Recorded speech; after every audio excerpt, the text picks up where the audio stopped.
Adventure 5. The Adventure of the Dying Detective. Mrs. Hudson, the landlady of Sherlock Holmes, was a long-suffering woman. Not only was her first-floor flat invaded at all hours by throngs of singular and often undesirable characters, but her remarkable lodger showed an eccentricity and irregularity in his life which must have sorely tried her patience. His incredible untidiness, his addiction to music at strange hours, his occasional revolver practice within doors, his weird and often malodorous scientific experiments, and the atmosphere of violence and danger which hung around him, made him the very worst tenant in London. On the other hand, his payments were princely. I have no doubt that the house might have been purchased at the price which Holmes paid for his rooms during the years that I was with him. The landlady stood in the deepest awe of him, and never dared to interfere with him, however outrageous his proceedings might seem. She was fond of him, too, for he had a remarkable gentleness and courtesy in his dealings with women.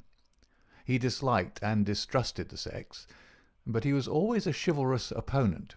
Knowing how genuine was her regard for him, I listened earnestly to her story when she came to my rooms in the second year of my married life, and told me of the sad condition to which my poor friend was reduced.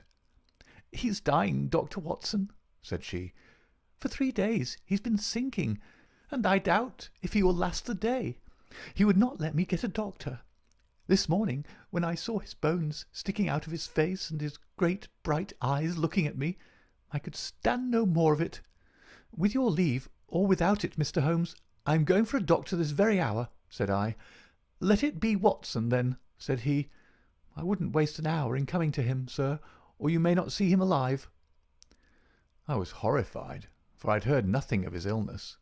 I need not say that I rushed for my coat and my hat. As we drove back, I asked for the details. "There is little I can tell you, sir. He has been working at a case down at Rotherhithe, in an alley near the river, and he has brought this illness back with him. He took to his bed on Wednesday afternoon, and has never moved since. For these 3 days neither food nor drink has passed his lips." "Good God! Why did you not call in a doctor?" "He wouldn't have it, sir.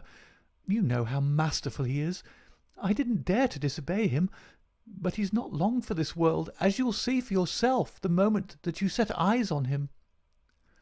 He was indeed a deplorable spectacle. In the dim light of a foggy November day, the sick-room was a gloomy spot, but it was that gaunt, wasted face staring at me from the bed which sent a chill to my heart. His eyes had the brightness of fever.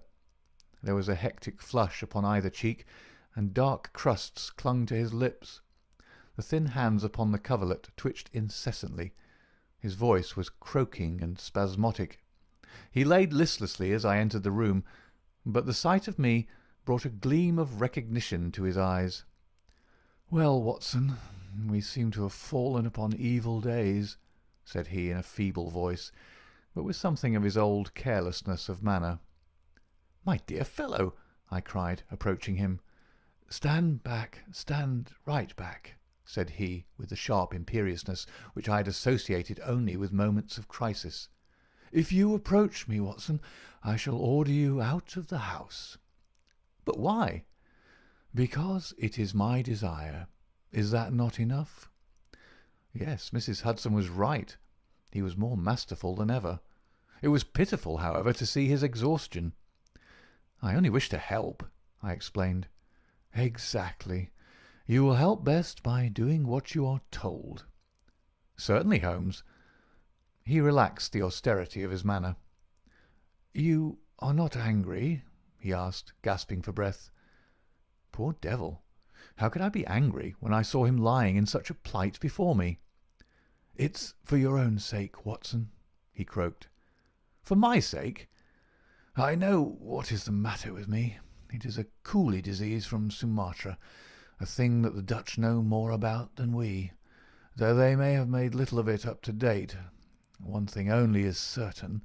It is infallibly deadly, and it is horribly contagious." He spoke now with a feverish energy, the long hands twitching and jerking as he motioned me away. Contagious by touch, Watson. That's it, by touch. Keep your distance and all is well. Good heavens, Holmes! Do you suppose that such a consideration weighs with me of an instant? It would not affect me in the case of a stranger. Do you imagine it would prevent me from doing my duty to so old a friend? Again I advanced, but he repulsed me with a look of furious anger.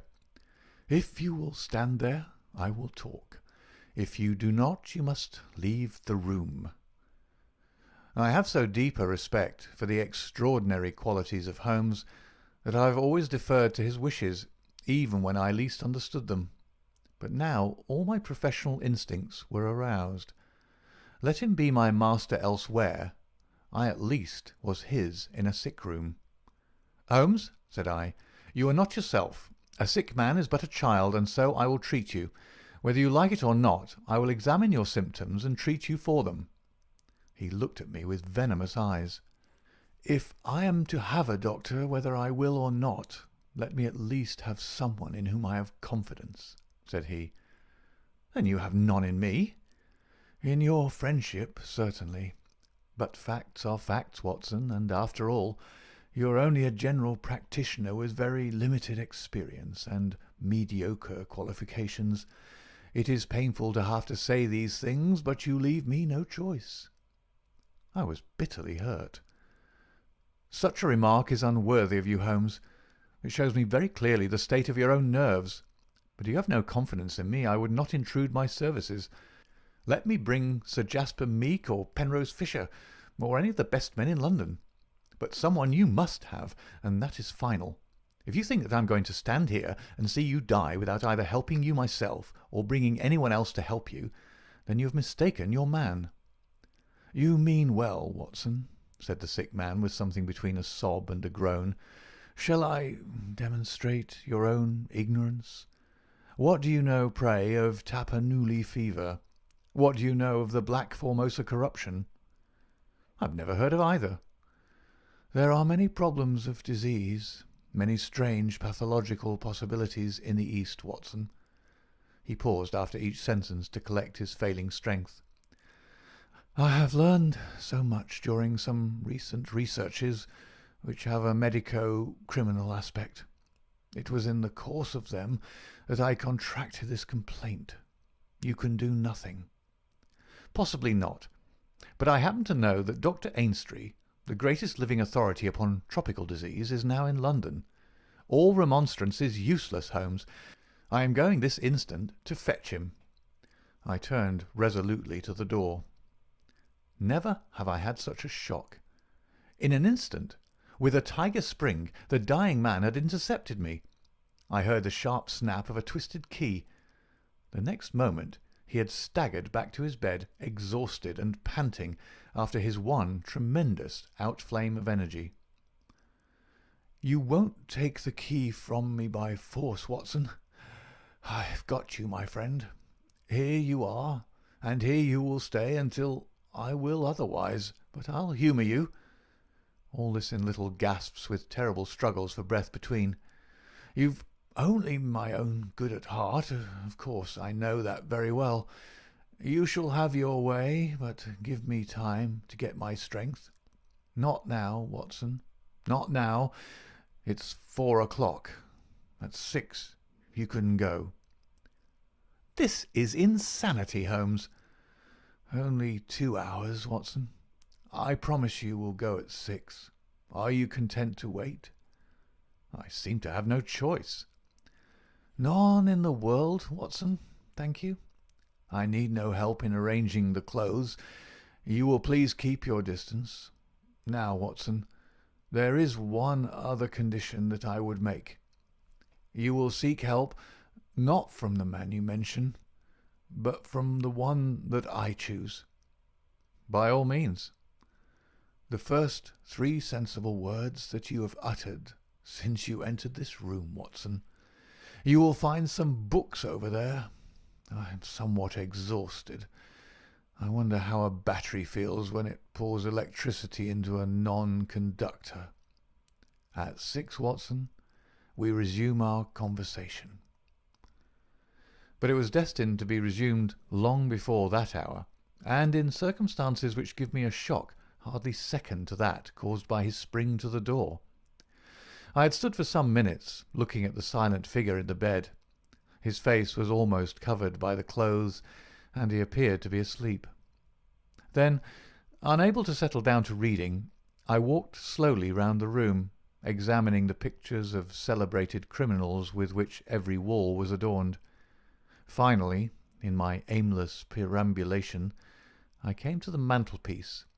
A litter of pipes, tobacco pouches, syringes, penknives, revolver cartridges, and other debris was scattered over it. In the midst of these was a small black and white ivory box with a sliding lid. It was a neat little thing, and I had stretched out my hand to examine it more closely when it was a dreadful cry that he gave, a yell which might have been heard down the street. My skin went cold and my hair bristled at that horrible scream. As I turned, I caught a glimpse of a convulsed face and frantic eyes. I stood paralysed with a little box in my hand. "Put it down, down, this instant, Watson! This instant, I pray!" His head sank back upon the pillow, and he gave a deep sigh of relief as I replaced the box upon the mantelpiece. "I hate to have my things touched, Watson. You know that I hate it. You fidget me beyond endurance. You, a doctor, you are enough to drive a patient into an asylum. Sit down, man, and let me have my rest." The incident left a most unpleasant impression upon my mind.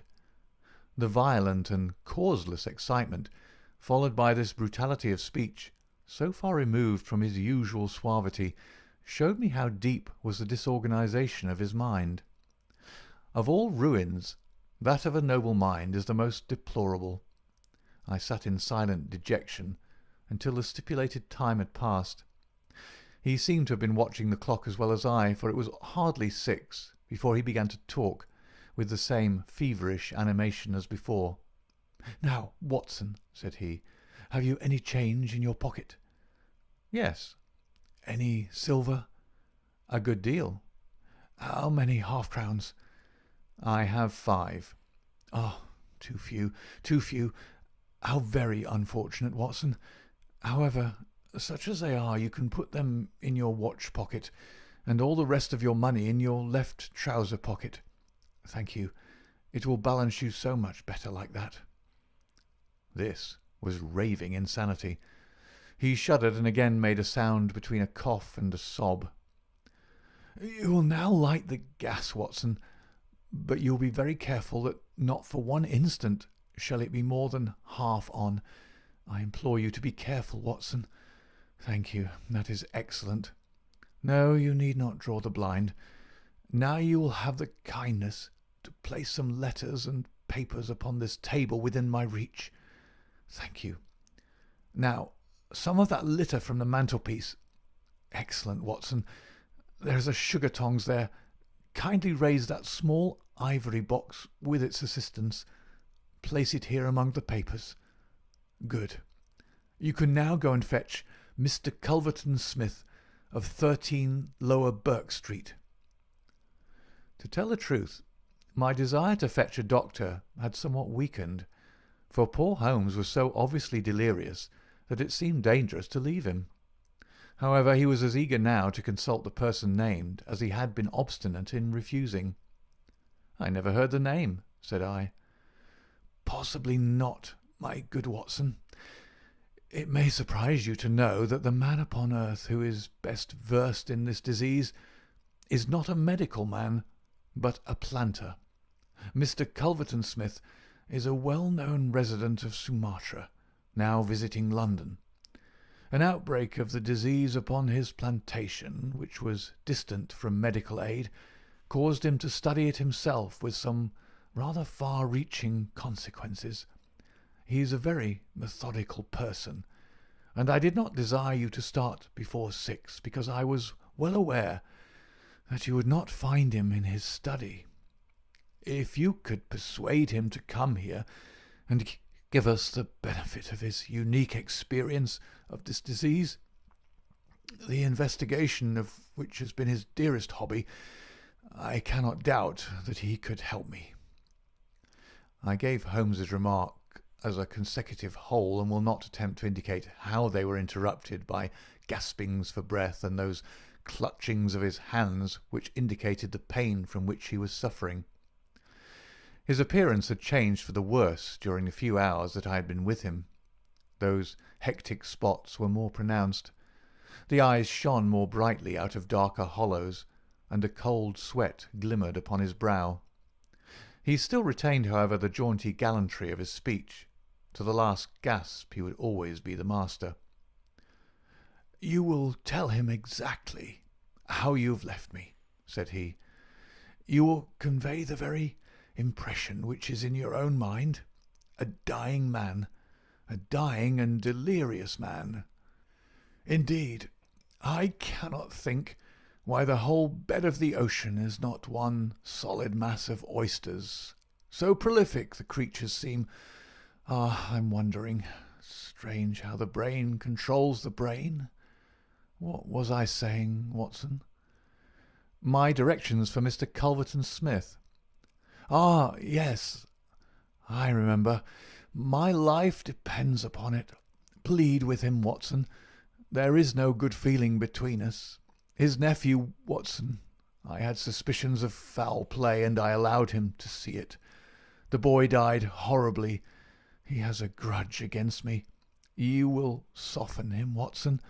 Beg him, pray him, get him here by any means. He can save me. Only he. I will bring him in a cab if I have to carry him down to it." "You will do nothing of the sort. You will persuade him to come, and then you will return in front of him. Make any excuse so as not to come with him. Don't forget, Watson, you won't fail me. You never did fail me.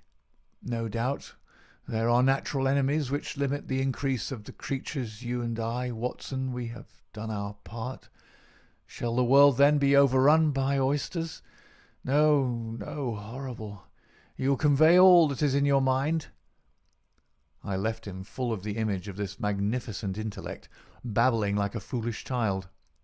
He had handed me the key, and with a happy thought I took it with me, lest he should lock himself in. Mrs. Hudson was waiting, trembling and weeping, in the passage. Behind me, as I passed from the flat, I heard Holmes's high, thin voice in some delirious chant. Below, as I stood whistling for a cab, a man came on me through the fog. "How is Mr. Holmes, sir?" he asked. It was an old acquaintance, Inspector Morton of Scotland Yard, dressed in unofficial tweeds. "He's very ill," I answered. He looked at me in a most singular fashion. Had it not been too fiendish, I could have imagined that the gleam of the fanlight showed exultation in his face. "I heard some rumour of it," said he. The cab had driven up, and I left him. Lower Burke Street proved to be a line of fine houses lying in the vague borderland between Notting Hill and Kensington. The particular one at which my cabman pulled up had an air of smug and demure respectability in its old-fashioned iron railings, its massive folding door, and its shining brasswork.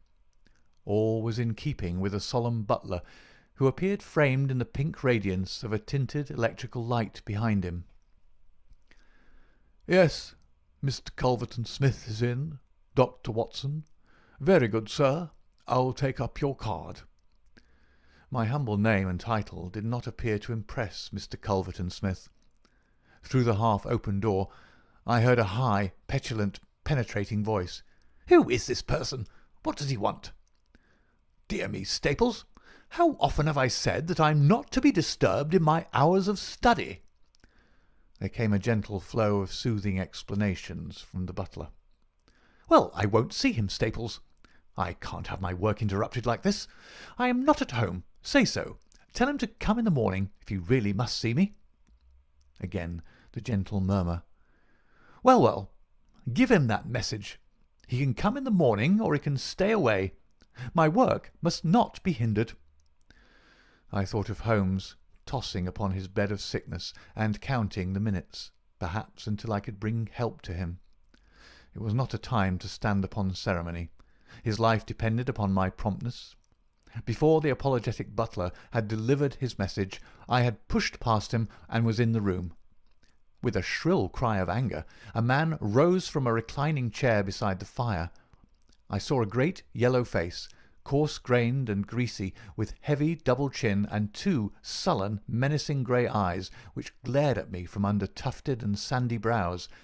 A high bald head had a small velvet smoking cap poised coquettishly upon one side of its pink curve. The skull was of enormous capacity, and yet as I looked down I saw to my amazement that the figure of the man was small and frail, twisted in the shoulders and back like one who has suffered from rickets in his childhood. "What's this?" he cried in a high screaming voice. "What is the meaning of this intrusion? Didn't I send you word that I would see you tomorrow morning?" "I am sorry," said I, "but the matter cannot be delayed.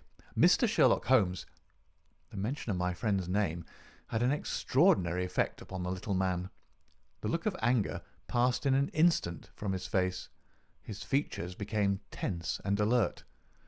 "Have you come from Mr. Holmes?" he asked. "I've just left him." "What about Holmes? How is he?" "He is desperately ill. That's why I've come." The man motioned me to a chair and turned to resume his own. As he did so, I caught a glimpse of his face in the mirror over the mantelpiece. I could have sworn that it was set in a malicious and abominable smile. Yet I persuaded myself that it must have been some nervous contraction which I had surprised, for he turned to me an instant later with genuine concern upon his features. "I am sorry to hear this," said he. "I only know Mr. Holmes through some business dealings which we've had. But I have every respect for his talents and his character. He's an amateur of crime, as I am of disease. For him, the villain; for me, the microbe. There are my prisons," he continued, pointing to a row of bottles and jars which stood upon a side table. "Among those gelatin cultivations, some of the very worst offenders in the world are now doing time." "It was on account of your special knowledge that Mr. Holmes desired to see you. He has a high opinion of you, and thought that you were the one man in London who could help him." The little man started, and the jaunty smoking cap slid to the floor. "Why?" he asked. "Why should Mr. Holmes think that? I could help him in his trouble." "Because of your knowledge of Eastern diseases." "But why should he think that this disease which he has contracted is Eastern?" "Because in some professional inquiry he's been working among Chinese sailors down in the docks." Mr. Culverton Smith smiled pleasantly and picked up his smoking cap. "Oh, that's it, is it?" said he. "I trust the matter is not so grave as you suppose. How long has he been ill?" "About 3 days." "Is he delirious?" "Occasionally." "Tut, tut! This sounds serious. It would be inhuman not to answer his call. I very much resent any interruption to my work, Dr. Watson, but this case is certainly exceptional. I will come with you at once." I remembered Holmes's injunction. "I have another appointment," said I. "Very good. I'll go alone. I have a note of Mr. Holmes's address. You can rely upon my being there within half an hour at most."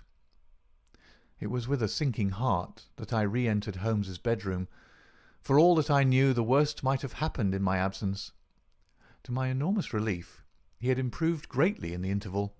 His appearance was as ghastly as ever, but all trace of delirium had left him, and he spoke in a feeble voice, it is true, but with even more than his usual crispness and lucidity. "Well, did you see him, Watson?" "Yes, he is coming." "Admirable, Watson, admirable. You are the best of messengers." "He wished to return with me." "That would never do, Watson. That would be obviously impossible. Did he ask what ailed me?" "I told him about the Chinese in the East End." "Exactly. Well, Watson, you've done all that a good friend could. You can now disappear from the scene." "I must wait and hear his opinion, Holmes." "Of course you must. But I have reasons to suppose that this opinion would be very much more frank and valuable if he imagines that we are alone. There is just room behind the head of my bed, Watson." My dear Holmes, I fear there is no alternative, Watson. The room does not lend itself to concealment, which is as well as it is the less likely to arouse suspicion. But just there, Watson, I fancy that it could be done." Suddenly he sat up with a rigid intentness upon his haggard face. "There are the wheels, Watson. Quick, man, if you love me. And don't budge, whatever happens. Whatever happens, do you hear? Don't speak. Don't move. Just listen with all your ears." Then in an instant his sudden access of strength departed, and his masterful, purposeful talk droned away into the low, vague murmurings of a semi-delirious man. From the hiding-place into which I had been so swiftly hustled, I heard the footfalls upon the stair, with the opening and the closing of the bedroom door. Then, to my surprise, there came a long silence, broken only by the heavy breathings and gaspings of the sick man. I could imagine that our visitor was standing by the bedside and looking down at the sufferer. At last that strange hush was broken. "Holmes!" he cried. "Holmes!" in the insistent tone of one who awakens a sleeper. "Can't you hear me, Holmes?" There was a rustling, as if I had shaken the sick man roughly by the shoulder. "Is that you, Mr. Smith?" Holmes whispered. "I hardly dared hope that you would come." The other laughed. "I should imagine not," he said. "And yet, you see, I am here. Coals of fire, Holmes, coals of fire." "It is very good of you, very noble of you. I appreciate your special knowledge." Our visitor sniggered. "You do. You are, fortunately, the only man in London who does. Do you know what is the matter with you?" "The same," said Holmes. "Ah! You recognise the symptoms?" "Only too well." "Well, I shouldn't be surprised, Holmes. I shouldn't be surprised if it were the same. A bad lookout for you it is. Poor Victor was a dead man on the 4th day. A strong, hearty young fellow. It was certainly, as you said, very surprising that he should have contracted an out-of-the-way Asiatic disease in the heart of London. A disease, too, of which I had made such a very special study. Singular coincidence, Holmes. Very smart of you to notice it, but rather uncharitable to suggest that it was cause and effect." "I knew that you did it." "Oh, you did you? Well, you couldn't prove it anyhow. But what do you think of yourself, spreading reports about me like that, and then crawling to me for help the moment you're in trouble? What sort of a game is that, eh?" I heard the rasping, laboured breathing of the sick man. "Give me the water," he gasped. "You're precious near your end, my friend, but I don't want you to go till I have had a word with you. That's why I give you water. There, don't slop it about. That's right. Can you understand what I say?" Holmes groaned. "Do what you can for me. Let bygones be bygones," he whispered. "I'll put the words out of my head. I swear I will. Only cure me, and I'll forget it." "Forget what?" "Well, about Victor Savage's death. You as good as admitted just now that you had done it. I'll forget it." "You can forget it or remember it, just as you like. I don't see you in the witness box. Quite another shaped box, my good Holmes, I assure you. It matters nothing to me that you should know how my nephew died. It's not him we're talking about, it's you." "Yes, yes." "The fellow who came for me, I've forgotten his name, said that you contracted it down in the East End among the sailors." "I could only account for it so." "You are proud of your brains, Holmes, are you not? Think yourself smart, don't you? You came across someone who is smarter this time. Now cast your mind back, Holmes. Can you think of no other way you could have got this thing?" "I can't think. My mind is gone. For heaven's sake, help me." "Yes, I will help you. I'll help you to understand just where you are and how you got there. I'd like you to know before you die." "Give me something to ease my pain." "Painful, is it? Yes, the coolies used to do some squealing towards the end. Takes you as cramp, I fancy." Yes, yes, it is cramp. Well, you can hear what I say, anyhow. Listen now. Can you remember any unusual incident in your life just about the time your symptoms began? No, no, nothing. Think again. I'm too ill to think. Well then, I'll help you. Did anything come by post? By post? A box by chance? I'm fainting. I'm gone. Listen, Holmes. There was a sound as if he was shaking the dying man, and it was all that I could do to hold myself quiet in my hiding place. You must hear me. You shall hear me. Do you remember a box? An ivory box. It came on Wednesday. You opened it. Do you remember? Yes, yes, I opened it. There was a sharp spring inside it. Some joke. It was no joke, as you will find to your cost. You fool! You would have had it, and you've got it. Who asked you to cross my path? If you'd left me alone, I would not have hurt you. I remember, Holmes gasped. The spring. It drew blood. This box. This on the table. The very one, by George. And it may as well leave the room in my pocket. There goes your last shred of evidence. But you have the truth now, Holmes, and you can die with the knowledge that I killed you. You knew too much of the fate of Victor Savage, so I've sent you to share it. You're very near your end, Holmes. I'll sit here and I'll watch you die. Holmes's voice had sunk to an almost inaudible whisper. What is that? Said Smith. Turn up the gas. Ah, the shadows begin to fall, do they? Yes, I'll turn it up, that I may see you the better. He crossed the room, and the light suddenly brightened. Is there any other little service that I can do you, my friend? A match and a cigarette. I nearly called out in my joy and my amazement. He was speaking in his natural voice, a little weak perhaps, but the very voice I knew. There was a long pause, and I felt that Culverton Smith was standing in silent amazement, looking down at his companion. "What's the meaning of this?" I heard him say at last in a dry, rasping tone.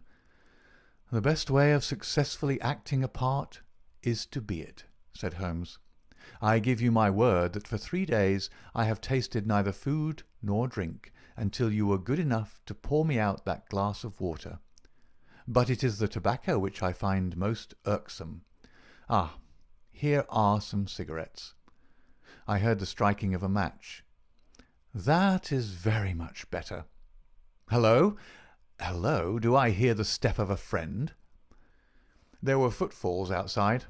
The door opened, and Inspector Morton appeared. "All is in order, and this is your man," said Holmes. The officer gave the usual cautions. "I arrest you on the charge of the murder of one Victor Savage," he concluded.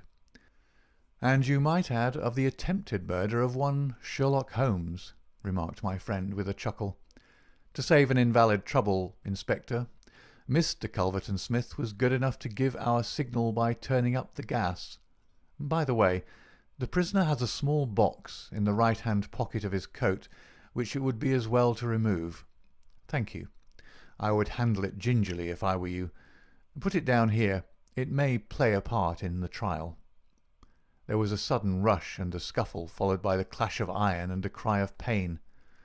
"You'll only get yourself hurt," said the inspector. "Stand still, with you." There was a clicking of the closing handcuffs. "A nice trap!" cried the high, snarling voice. "It'll bring you into the dock, Holmes, not me.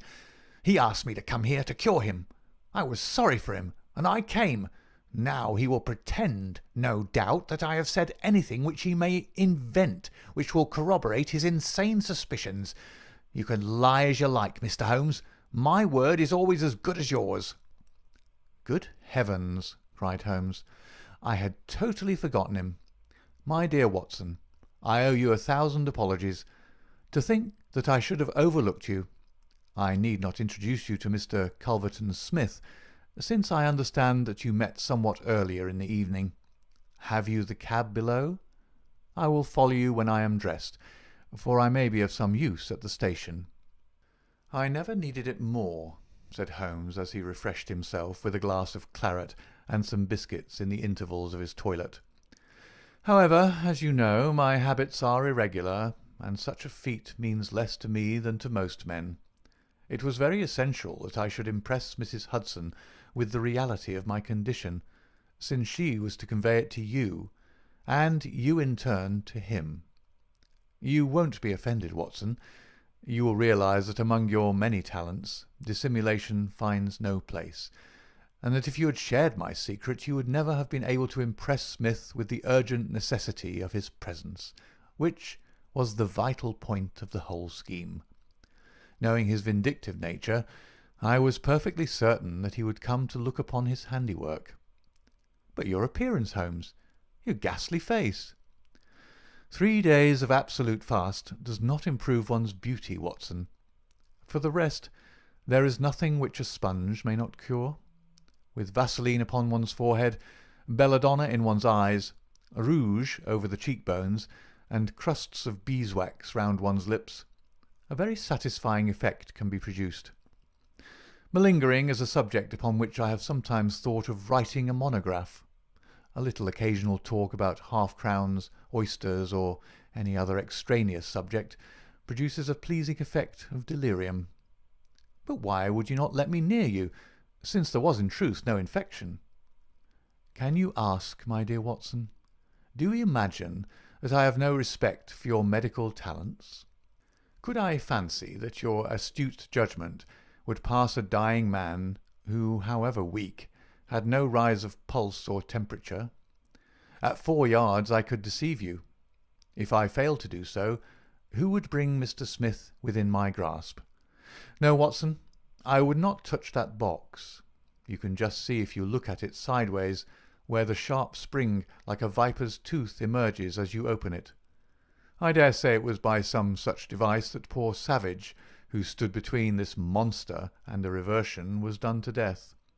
My correspondence, however, is, as you know, a varied one, and I am somewhat upon my guard against any packages which reach me. It was clear to me, however, that by pretending that he had really succeeded in his design, I might surprise a confession. That pretence I have carried out with the thoroughness of the true artist. Thank you, Watson. You must help me on with my coat. When we have finished at the police station, I think that something nutritious at Simpson's would not be out of place. End of The Adventure of the Dying Detective.